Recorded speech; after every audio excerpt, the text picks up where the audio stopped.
welcome back. Hope all of you are doing well. We are dealing with the elementary number theory. I wasn't feeling well recently, and therefore we had a gap in our classes. Hope we can continue more regularly.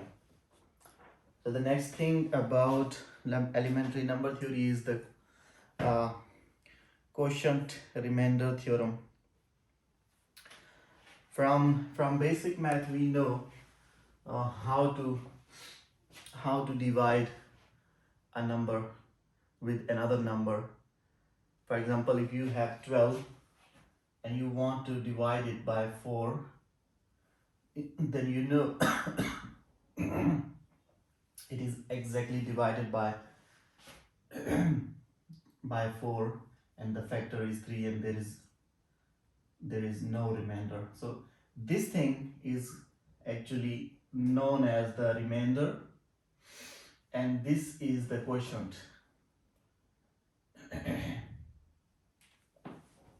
Similarly, for example, we want to divide 11 with 4. Now the answer is this, and we have leftover 3. So we will say that we have a remainder 3 and the quotient is 4.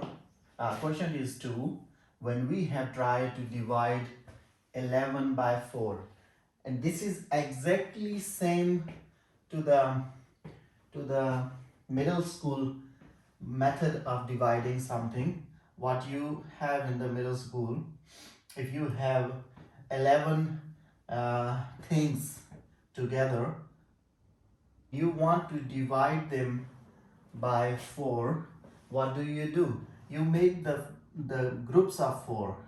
You will divide them into these groups. Now you see, this is one group, this is a second group, and both of these groups have 4 elements with them. But when I try to make another group, I see there is one missing, and it only has 3 elements. So this is not a perfect group when I'm dividing the number 11 with 4. This is not a group, and these two are the groups. So these groups are actually the factors.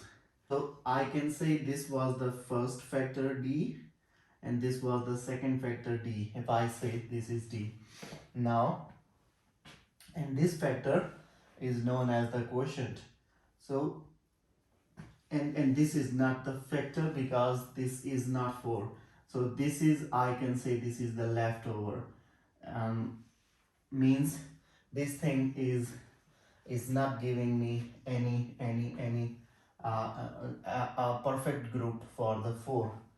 So this is leftover, and this leftover we used to say as the remainder of the whole process, and these two are the two factors, two quotients which can be a part of the whole number 11. So this is the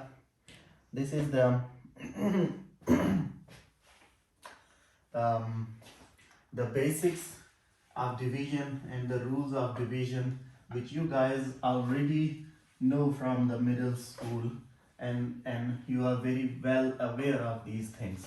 So when now this is just an explanation in theory, and if I want to write this whole thing in the form of mathematics, in mathematical way, then we define a theorem, and we say quotient remainder theorem.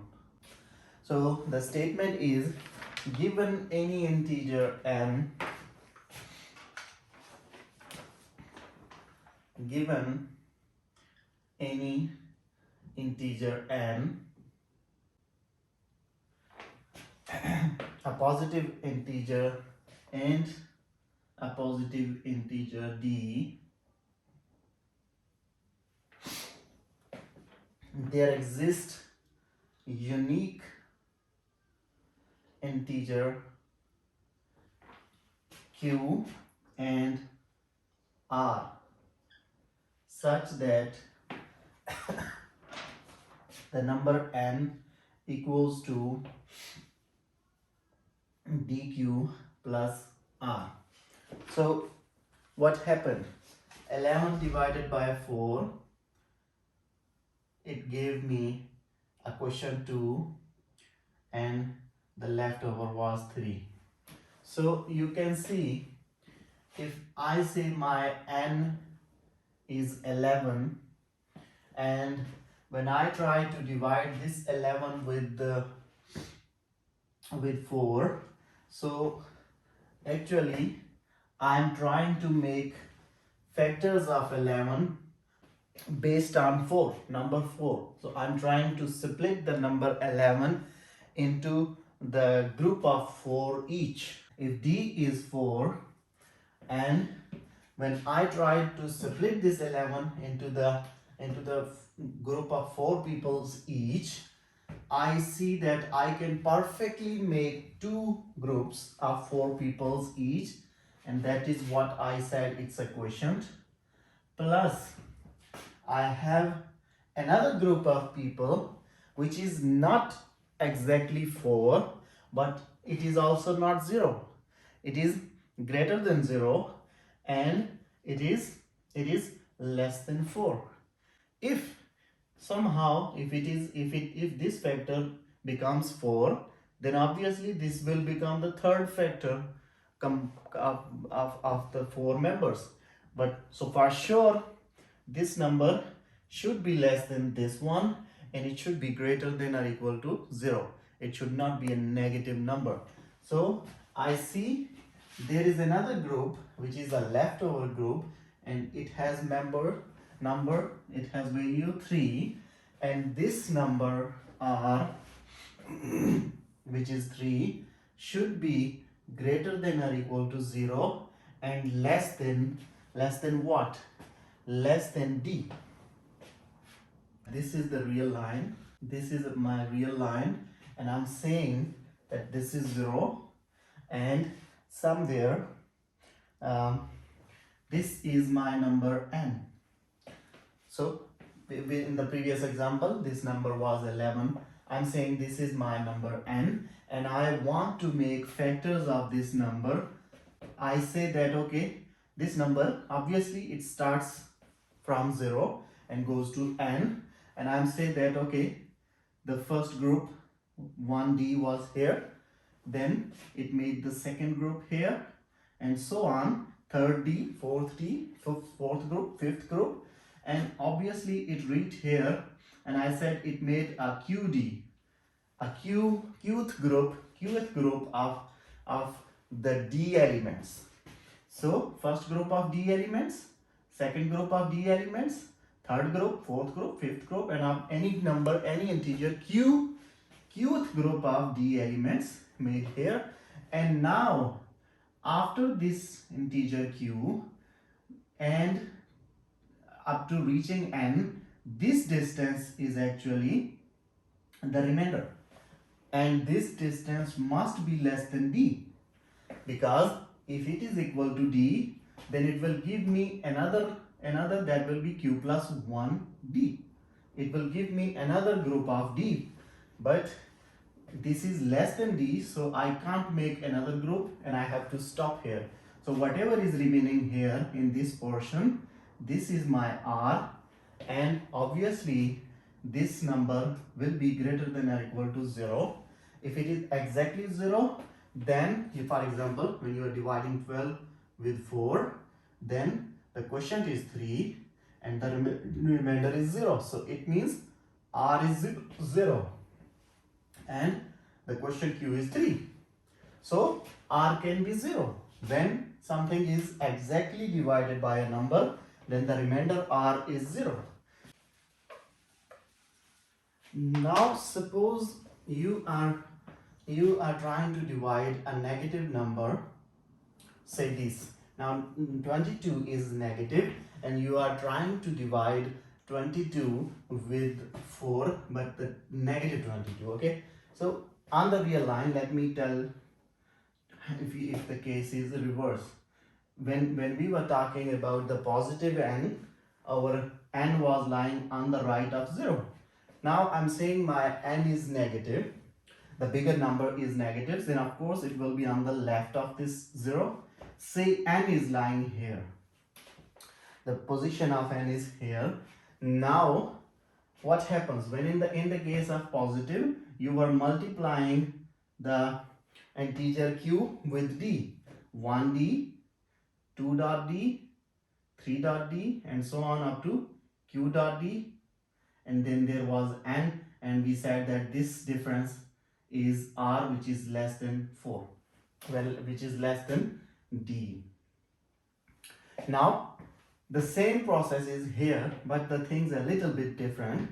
You are coming from 0 to negative n. Now this number is negative because it is on the left of 0. So you are actually multiplying minus 1 with d, and then the second factor minus 2 with d, and then minus 3 with d, and so on. And finally you cross this number n and you reach to a point minus q dot d.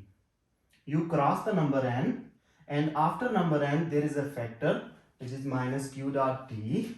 And now what happened? You were making the factors, and you in search of full groups of the elements d, you crossed this number n and you stopped at this negative q dot d.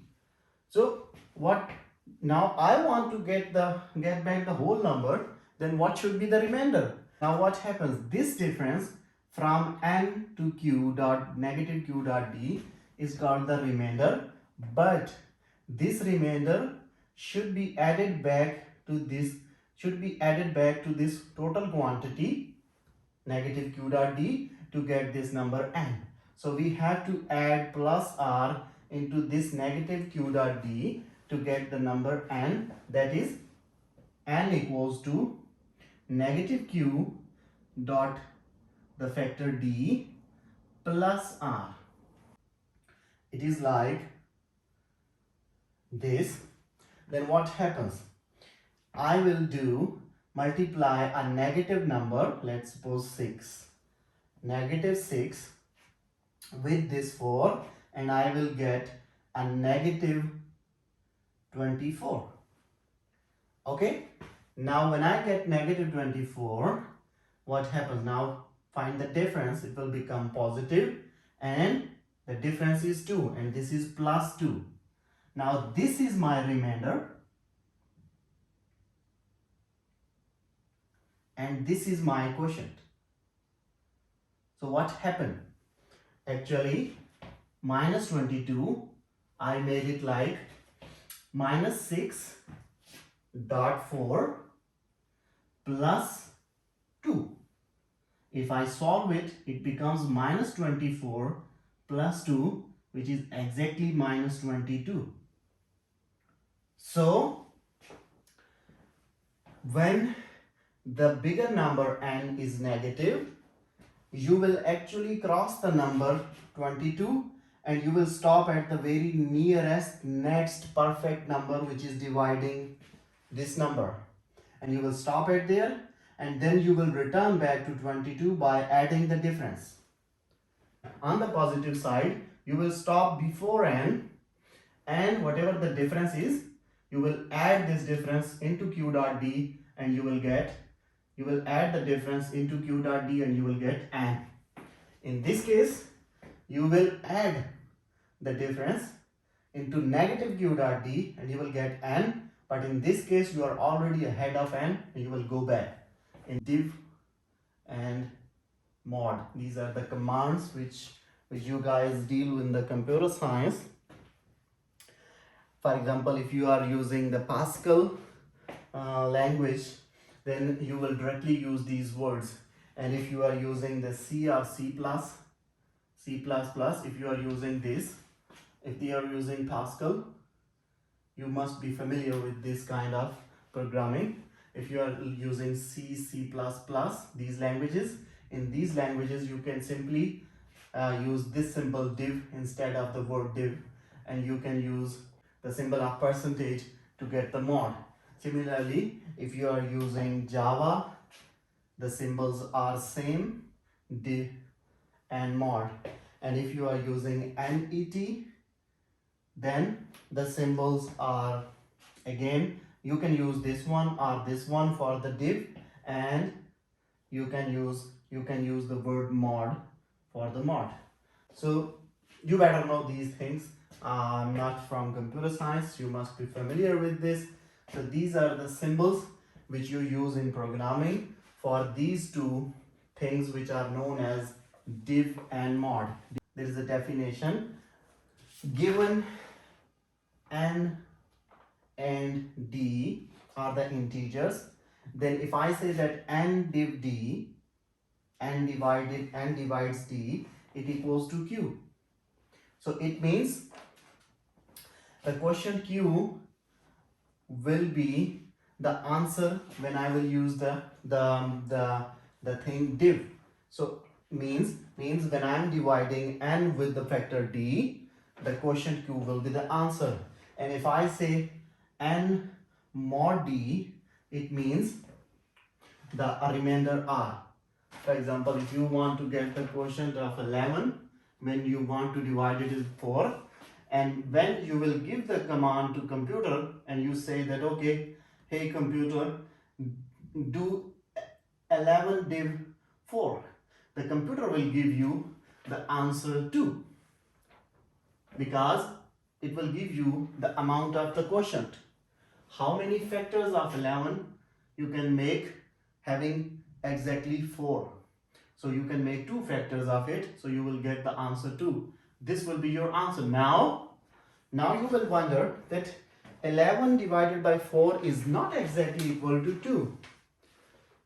It should be the 2 and there should be a remainder 3. But in computer, that's why they have different command for this activity. Now to get the remainder for the same thing, you will ask the computer again, okay, you gave me the quotient 2, now give me the remainder also. Then you will ask the computer again and it will give you the answer 3. So for having a complete answer, you have to give these two commands separately to the computer, and then you can say, okay, when I divide 11 with 4, the quotient is 2 and the remainder is 3. How to find E?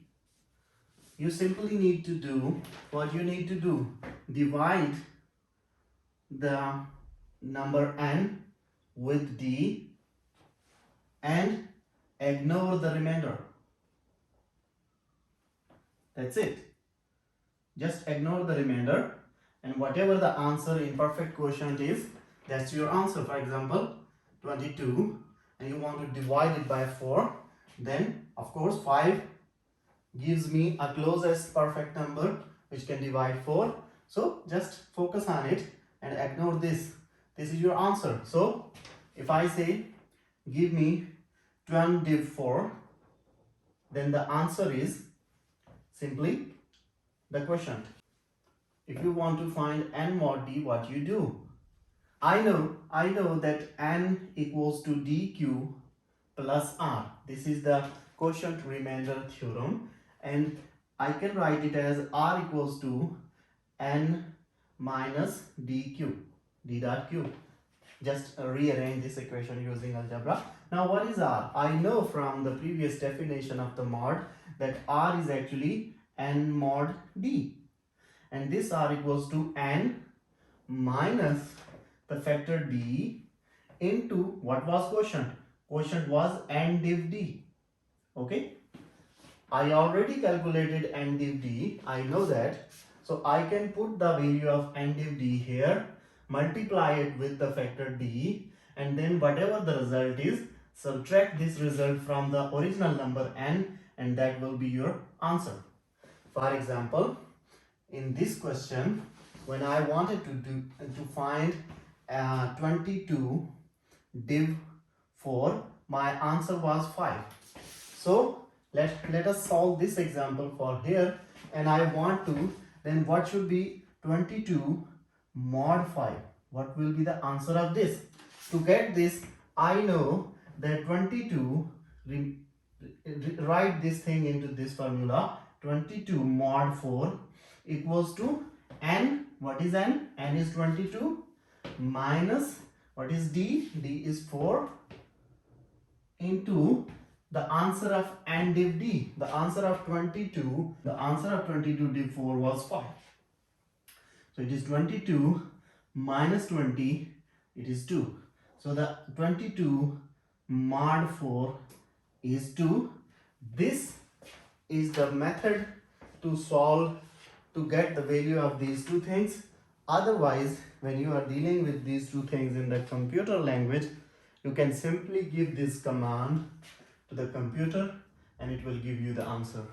So I'm trying to represent integers in the form of using the quotient remainder theorem, and I want to check, I want to prove, I want to prove that whether that thing, that an integer can only be even or odd, that thing can be true here or not. So I want to check it.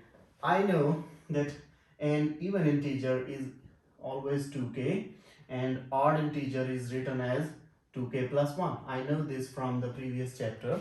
Now keep it in mind, okay, that this is 1 and this is 2. But I know from the equation of the quotient remainder theorem that n equals to d dot q plus r. This is the equation of the quotient remainder theorem, and on this r we have a boundary condition that it should be greater than or equal to 0 and less than d. This is the must condition for the r. R should never be less than 0 and r should never be greater than d. Now suppose d equals to 2. If d equals to 2, then this equation can be written as n equals to 2 dot q plus r, such that r is greater than or equal to 0 and this is less than 2, because my d is now 2. So this is equation of the quotient remainder theorem for d equals to 2. Now look at this, look at this thing, r greater than or equal to 0 and less than 2. What does this mean? It means r can either be equal to 0 or can be 1. That's it, because it should be less than 2, so it can never be 2, and if it is never 2, then it is either 1 or 0. We are always talking about the integers, we are not talking about the real numbers. So the only possibilities for r is either r can be 0 or can be 1 when d is 2. Now case 1, that my r equals to 0. If r equals to 0, put the value of r into this equation of quotient remainder theorem, then n equals to 2q plus 0, n equals to 2q. So what does this mean? This means the bigger number n is a twice an integer, and that is the definition of an even number. So in this case, when r is 0, the number n becomes an even number. Now case 2, the other possibility for r is 1. So if r is 1, plug in this value into the quotient remainder theorem, then you can write n equals to 2q plus 1. Now what is this? This is the definition of an odd number, twice an integer plus 1. So this means n is odd. So the only possibilities for the remainder for 2, 0 and 1, and for these only possibilities, when I tried them to put into the quotient remainder theorem, I found out that the only possibilities for the integers is either an integer can be even or an integer can be odd. There is no third option. Next thing is there is a definition, parity of integer. So the parity of integer is coming from the properties of even and odd stuff. The parity of an integer refers to the property of integers whether they are even or odd. Therefore, two consecutive, there is a theorem, and the theorem says that two consecutive integers have different parity. Means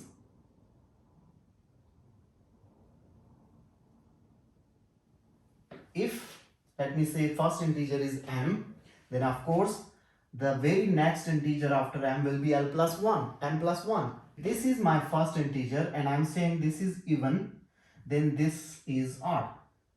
And if this integer is, I'm saying this is odd, then this will be even. For example, if 1 is odd, then 2 is even. If 2 is even, then 3 is odd. If 3 plus 1 is even, then the next integer 3 plus 2, 3 plus 1 plus 1 will be odd. If I want to prove this theorem, what should I do? I can say that suppose I have two integers, m and m plus 1. They are the consecutive integers. I just told you how they are consecutive. Then, and I'm saying that if m is even, then m plus 1 is odd. If m is odd, then m plus 1 should be even. So I have two cases. Case 1, that m is even. If m is even, then m should be equal to twice of some integer, because an even number, an even integer is exactly a twice of some integer. If it is twice of some integer, then and I want to move to the very next integer after m, then it will be m plus 1, and m plus 1 becomes 2k plus 1. What is this? This is twice an integer plus 1, and this is the definition of odd. So if m is even, then m plus 1 is odd. Now case 2 is that case 2 is I assume that my number m is odd.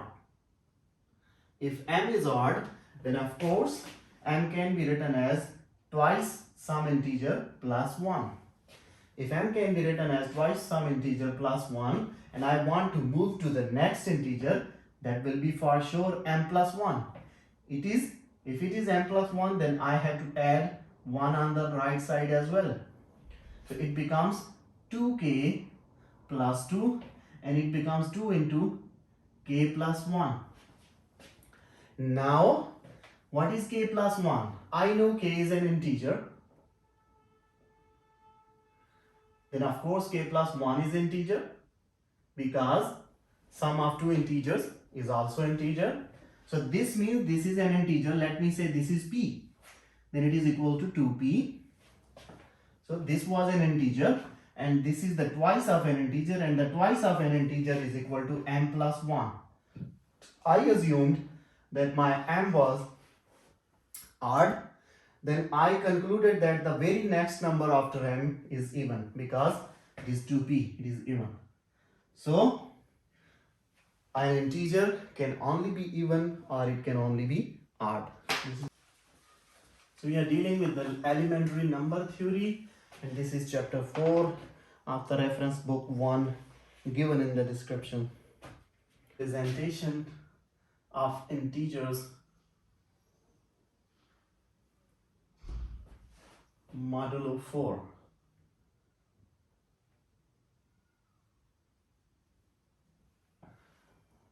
The definition is that for some integer q, n can be written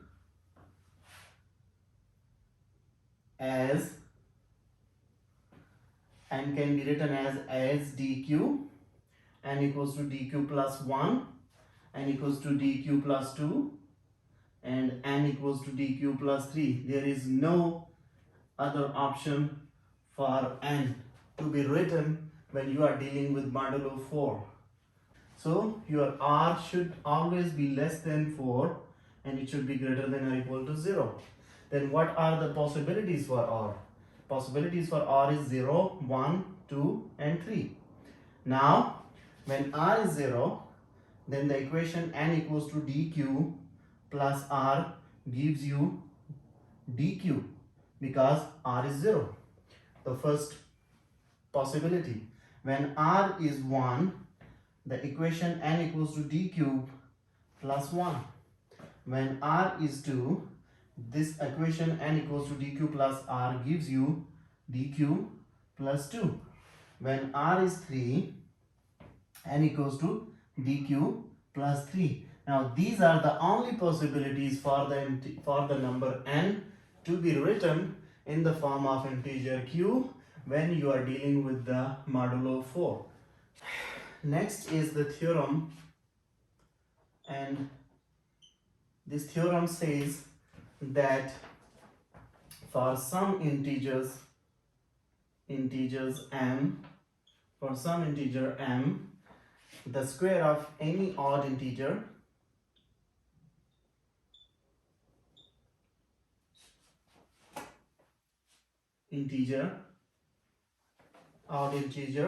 has the form 8m plus 1.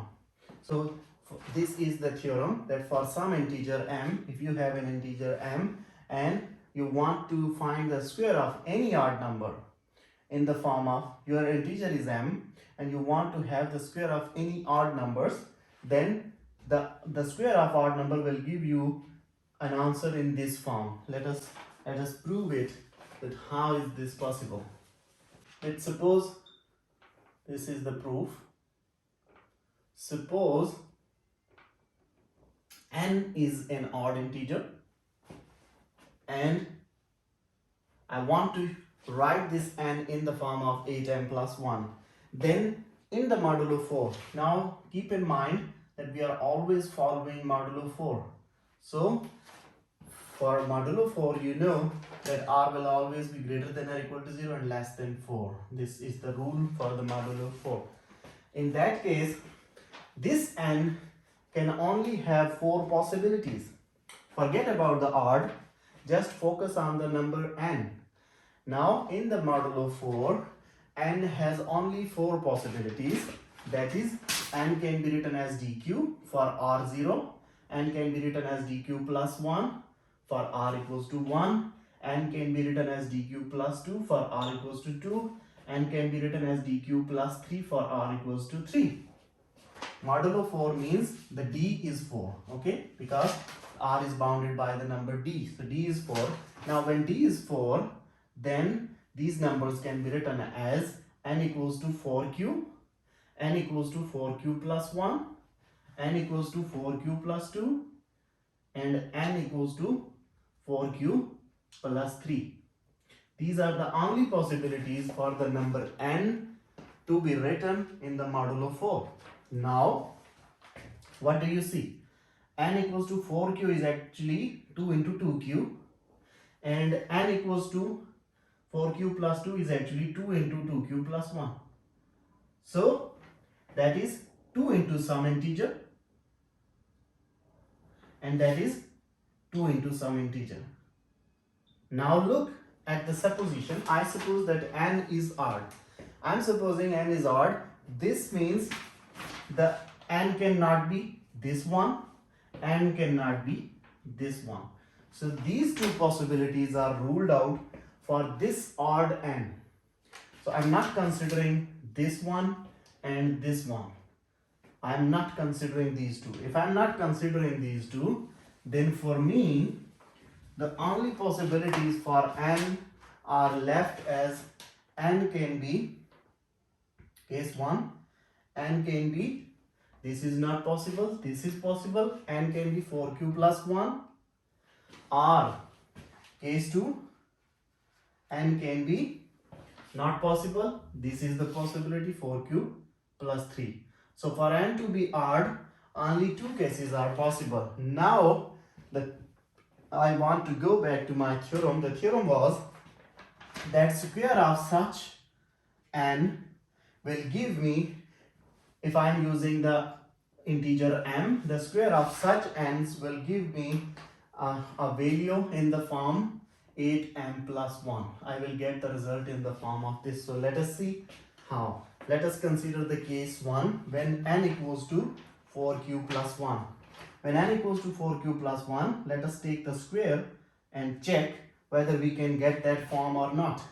N square equals to 4q plus 1 whole square. 16q square plus 8q plus 1. And I can write this as, if I take out 8 common from here, it becomes 8 into 2q square plus 1q and plus this 1. Now what is this? I know that q is an integer. I know that if q is integer, then the square of q is integer. And when square of q is integer, then 2 into square of q integer. If this is separately integer and this is separately integer, then sum of these two integers is also integer. So let me say that this whole integer is m, then plus 1. So I can write n square equals to 8m plus 1. If n is 4q plus 3 and I take the square on both sides, then it becomes 16q square plus 24q plus 9, and this I can write as 16q square plus 24q plus 8. Split this 9 into 8 and 1. Now separate this part, and in this part I can see one common factor, which is 8. So I can write it as 8 into 2q square plus 3q plus 1 plus 1. Now look at this number. This number, 1 is an integer, q is integer, 3q is integer, q square is integer, 2q square is integer. Integer plus integer gives me finally an integer, whatever their values is. So let me say this whole integer is m, then this is 8 plus 1, and this is n square. So again I got this form. So my theorem that an integer, if it is odd and we are dealing with the modulo 4, then it can be written as 8m plus 1. You already know about the absolute value. An absolute value is defined for a real number. It is defined as, if you are talking about the absolute value for a real number x,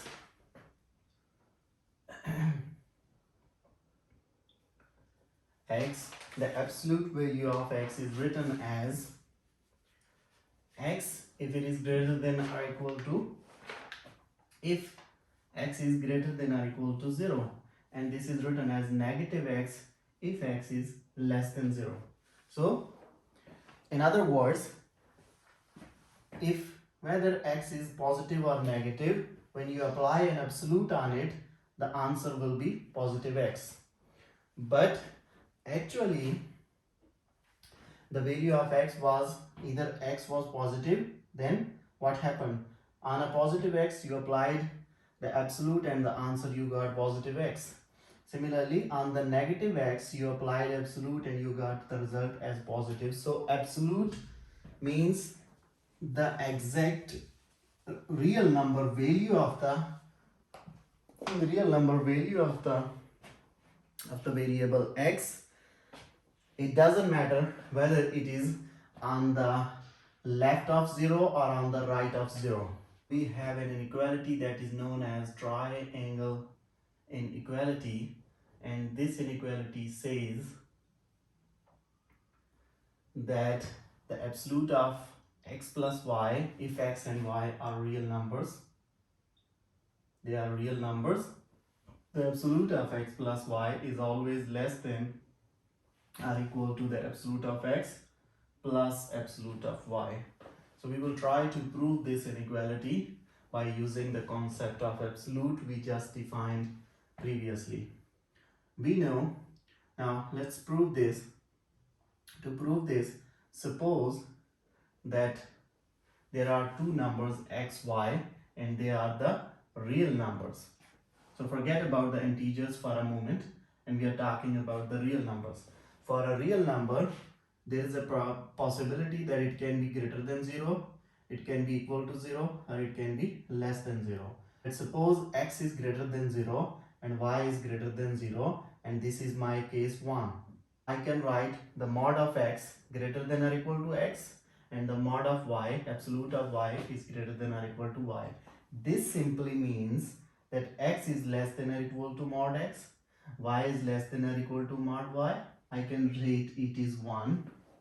Say now if both of them are positive, greater than 0, then of course x plus y will be greater than 0, and if it is greater than 0, this simply means that x plus y absolute on x plus y will give me x plus y, because the definition of absolute tells me that x equals to x if x is greater than 0. Absolute of x equals to x if x is greater than 0. This was the definition of absolute value of x. So using this definition as a whole, if x plus y is a real number and it is greater than 0, then absolute on this real number will give me a positive of this real number.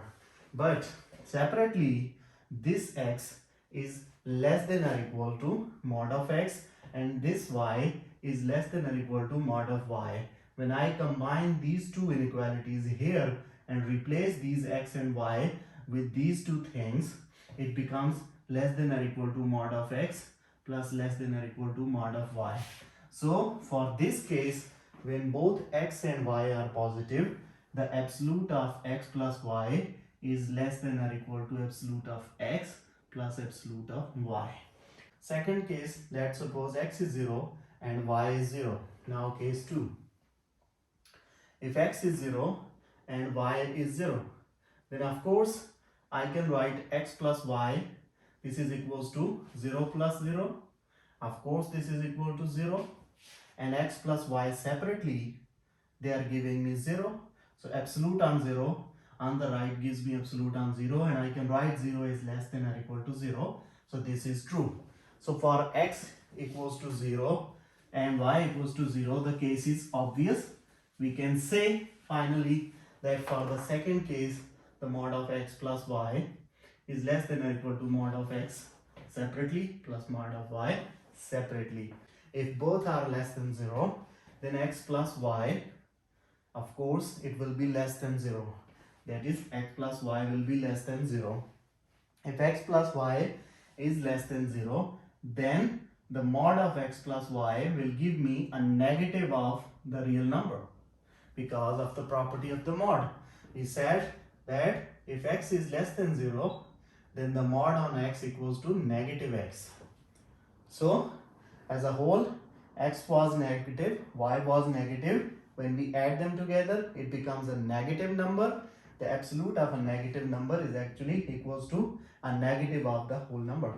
Now this whole thing I can write it as minus x plus minus y. Now let it be equation 1. Now I know the absolute of x equals to the absolute of negative x. This is greater than or equal to negative x. Absolute of y, when it is negative y, of course, absolute of a negative thing becomes a positive, and of course this is greater than or equal to the negative of y. Reversing these two inequalities, I can simply write them as the negative x is less than or equal to absolute of negative x, and the negative y is less than or equal to absolute of negative y. So if I write these things here separately, then this becomes less than or equal to absolute of negative x plus negative y. It is less than or equal to absolute of x plus less than or equal to absolute of y. So again I came to the conclusion that absolute of x plus y is less than or equal to absolute of x plus absolute of y. Using the properties of the absolute number, we have come to the conclusion of triangle inequality.